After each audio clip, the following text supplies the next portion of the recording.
Welcome to the Team Teach podcast. I'm Claire, and in each episode you'll find me talking with an expert guest to learn more about behaviour. We squeeze a lot into each episode. You'll listen to the latest thinking in behaviour, continue your professional development with our book recommendation, and then I'll send you away with 3 practical tips you can use in your setting. This is part 2 of a 2-part bumper episode with Kat Booker, Dave Smallwood and myself, Claire Edmondson. We're talking about how to create calming environments in school, and this episode focuses on practical tips and solutions. We hope you enjoy the episode. I'm also thinking quite practically. We'll have people listening that would be really interested in finding out really the how we create it, what a calming space is going to look like. I've already thrown up that's pretty tricky to answer because we might, have to think about individuals and individual settings. But if we can speak a bit generically, what are some of the kind of things that you would suggest? Well, I mean, I think partly because although I've worked predominantly in SEMH and in mainstream primary, there are also individuals with autism and other needs that are sometimes in the right or not so right placement. But I do think looking at it through the sensory lens is a really important one. I think visually in a room, you need to be thinking about colours. If I think about working in a particular primary school where they'd done lovely 2-storey on one side of the room walls in primary colours, I cannot begin to imagine how it would feel to be a young person in a classroom with a bright red 2-storey wall in their room. I can't remember who told me this years ago, but they said there's a reason why McDonald's paint their restaurants in red and yellow, because it's fast food. It's designed to move you on. They're all natural warning signs. So I do think thinking about colours in the room, not necessarily bland blue everywhere, but just, those more natural things. Thinking about the lighting. I know it's a tricky one because we're all stuck with those awful bright lights. But I know in one of my classrooms, I was lucky enough to have a sort of annexy bit, I suppose. But we just switched the lights off in part of the room and then had desk lamps, for example, for some of the children that found it more difficult to concentrate. So it really did create a sort of spotlight effect. And it's sort of softening the lighting. I think my general sort of word is when I was making some notes on this was sort of softening everything. It's so harsh in a classroom. When you first go into it, it's all these hard edges and sharp edges, and it feels very cell-like, and it's kind of softening everything. So I think lighting and the colours, I used to have fairy lights in my room, but since I've now know a little bit more about sort of doing sensory profiles, I suppose I hadn't really recognised the fact that flashing lights or fairy lights could be quite overstimulating for some people. But I think ones that are static are more likely to be calming and in a darker area. So I was all for fairy lights because that's what I want. But again, taking feedback from your little people and big people. I think the acoustics people need to look at. We do sound audits that we can look at the acoustics of the setting. I think again, it's kind of, this is my preference, but I would always take feedback from my children. I was very much years ago using music for focus. So it was when there were lots of companies talking about the sort of Mozart effect and the impact of music on learning. And there's so much research around that. I don't need to give you references because it's really easy to find, but so much about that. But there's kind of pros and cons to it. But I also remember somebody once saying to me to try out music a bit like a theme tune for a lesson. So it's like back then they were talking about, if you hear the EastEnders duff duff noise, that you might go running down the stairs to go and watch EastEnders. It's kind of having music to signify different things. I know in sort of early years they might have the tidy up music. That might be one version of it, but it might be, having calming time. And when we used to have peer massage in our setting, and we had the whole school did peer massage after lunch. And you would know it was peer massage even if you'd forgotten that you were meant to be doing it, because everybody had very low tone calming music on around the setting. Now, I would have music on all day long if I could, but if I had children in my class that said this is really annoying, and of course I'd switch it off or let them pick which one it is. But it's kind of getting them used to the idea that it's another tool for regulation. And music is such a powerful tool for regulation. We all know that. We know we can get ourselves hyped up for a big night or calmed down when we're feeling stress. So it's kind of using those kind of audio things as well. And I think the other things that people forget about are things like ventilation and having good air circulation. And I know I suppose it's a positive in a way, post-COVID, that we started thinking a little bit more about it, but a bit of fresh air is a good idea. Not being too warm is a good idea. And it's almost those things that you don't realise they're changing until somebody reflects back on it. I used to sit in my office in the evenings and somebody would come by and say, would you like the light on? Because it was getting so dark, but you don't notice because it's slowly happening. So I think from a practical perspective, it's useful to have almost like at a certain time of day, maybe at 11 o'clock, you just look at the clock and think, right, is it the right temperature?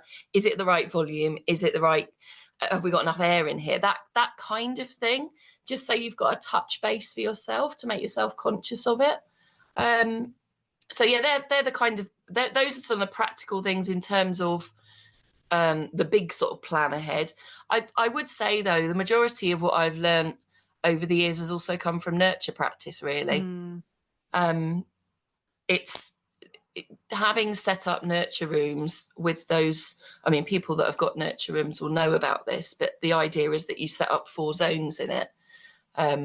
So you've got a kitchen area, a learning area, a sort of living room area and a play area. And I think that's what sort of started me thinking about having those sort of zones and that organisation. Because again, it helps children to feel calm when it feels a little bit like home. But I do think something that I suppose I didn't reflect on enough was it needs to look like their home, not my home, if that makes sense. I think a lot of this is about trying to look through their eyes instead of our own. We put displays at levels that are suitable for visitors coming round and adults instead of putting them at the height of the children. So lots of things like that.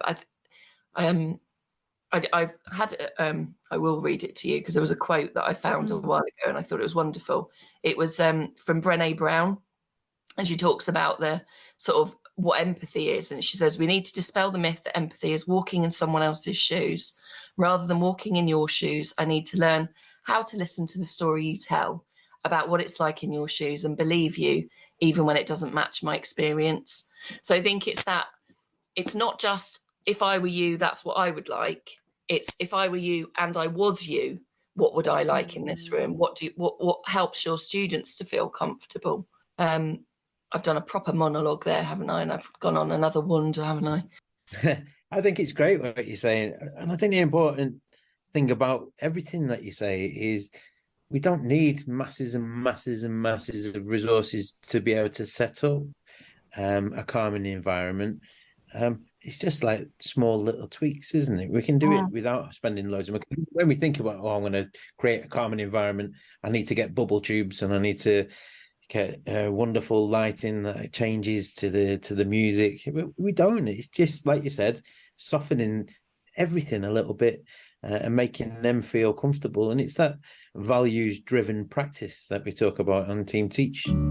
Did you know that you can become a trainer and deliver Team Teach training to staff within your own organisation? Have the flexibility to choose when, where and who you deliver your training to throughout the year. Find out more about this cost-effective option on the Team Teach website.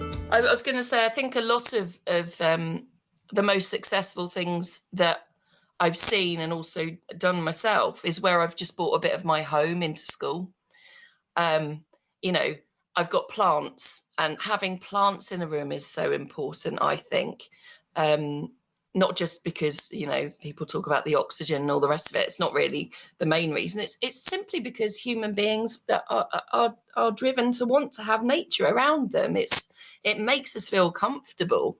You know, it's why we have flowery wallpaper and leaves on our cushions. It's all of those things. And so bringing nature into the room is really important. And it doesn't cost me a lot to bring my pot plant in. And then I've got the added bonus of asking one of my little people to look after it for me and be responsible for watering it and checking that it's not too thirsty, that kind of thing. And I think also, if you can, bring animals in. I mean, I remember with my nurture groups trying to address one of the Boxall questions, which is appreciation of nature. And I was thinking, well, you know, watering a plant's great, but you can't exactly score them on a target for it. So we used to have a couple of stick insects in our classroom, and the target for our students that were working on that element was I can take the stick insect for a walk every day. So if they liked the stick insects, sometimes that was crawling across their faces. And if they weren't very keen on stick insects, it was just, I'll get it out and they keep an eye on it while it walks across the table. But it doesn't have to be expensive. I got given those stick insects, and that was why they ended up at school. But it might be guinea pigs and all the rest of it. You know, there's also those elements. But yeah, I do think bringing a bit of your home into school, you know, or that kind of stuff helps. And also the other thing, I mean, we've said calming spaces over and over because it's that general sense of calm. But I do think there's a place for having a calm space in the room. You know, we've got small classrooms, I get it. But one of the most successful things that I ever had in one of my rooms and that we had as standard across our school was having calming retreat spaces in every class. And that didn't work just because we had the space. It came hand in hand with how we use it.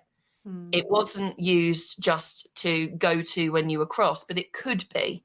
It could be when you need to calm down, but you need to be taught the self-regulation skills to employ when you're there. But I went into lots of settings doing outreach work, and people would say to me, yeah, but we haven't got space to do that in here. And all it takes is shuffling your bookcase to stick out in the middle of your room a little bit.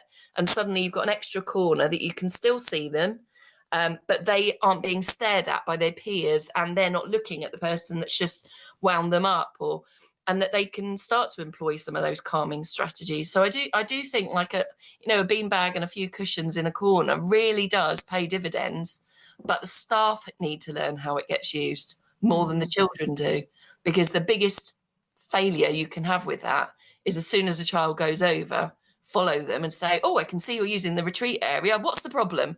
When actually what they're telling you is I need some space, leave me alone. So it's kind of all of that kind of coming into the mix as well. And trusting that if they've got that, then they'll use it. Not every child is out to avoid work. And quite frankly, and I will be a bit brutal here, if they're trying to avoid the work, then the work's probably not right for them. And we need to do something about it. That's our responsibility. So yeah, I think it's worth mentioning sort of retreat and calming spaces, because also we know, again, going back to Team Teach, that if we invade somebody's personal space, they're either going to back off or they're going to show us their personal space indicators quite roughly in the middle of our chests, probably. So if we want our young people to stay in the classrooms, that's probably a good idea. Yeah, I really like that, Kat, a calming space in a calming space in a calming space. And we can, like a babushka doll. Yeah, when we might just have a sheet over a table, and that might be someone's own like personal calming space, or the tents that we might use or utilize, where someone can regulate. Like we have all of those where children can access extra bits of calm if needed. I just wanted to get us to our top tips, I guess, really, because you've given such practical guidance for staff. I guess it's a quick summary of your three main things for people to take away. I think, starting from our beginning, the first one is be tidy and be organised. It doesn't have to be to the ridiculous levels that I might suggest it needs to, but it's knowing where stuff is and making sure students know where things need to be. That things have got their place. I'd say the second one is being aware of things from a sensory perspective. Look through the other senses, and that helps to give you some indicators. And then the third one being look through the child's eyes, look at the environment through their eyes, not through an adult's eyes. And probably a good idea to ask them. That's a good way of finding out what they think, because we often forget to do that, don't we? Brilliant. Thanks so much, Kat. Thanks, Dave, as well. I loved all those things. I loved everything that you said. So thank you very much. You've been listening to the Team Teach podcast. It's been great to have you here with us as we discuss behaviour, communication, and the ways we can best support those in our care. Thanks again, and I'll see you next time.